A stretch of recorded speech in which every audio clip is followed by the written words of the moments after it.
প্রথমেই আমি ধন্যবাদ জানাবো আমাদের সিভিল ডিফেন্স, কলকাতা পুলিশ এবং ফায়ার ব্রিগেডকে।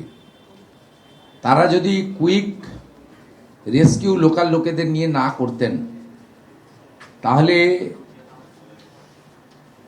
এই মৃত্যুর সংখ্যাটা অনেক লম্বা হতো এবং অত্যন্ত একটা মর্মান্তিক ঘটনা আজকে কলকাতা তথা রাজ্যের ক্ষেত্রে হতো। আমরা ধন্যবাদ জানাবো আমাদের এই জোনের আর্মির যিনি দায়িত্বে আছেন, এনডিআরএফের। আমার সঙ্গে 2:30 নাগাদ সিএসের যখন কথা হয় মাননীয় মুখ্য সচিবের, তখনই আমরা সিদ্ধান্ত নিই যে আর দেরি না করে আমরা আর্মিকে কল করব।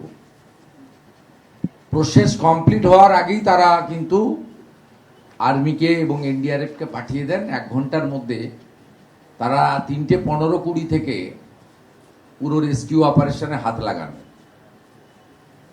এখন অবধি মোট 21 জনকে উদ্ধার করা গেছে। 18 জন অসুস্থ অবস্থায় অর্থাৎ জীবিত উদ্ধার হয়েছে, কিছু জনের চিকিৎসা এসএসকেএমে হচ্ছে।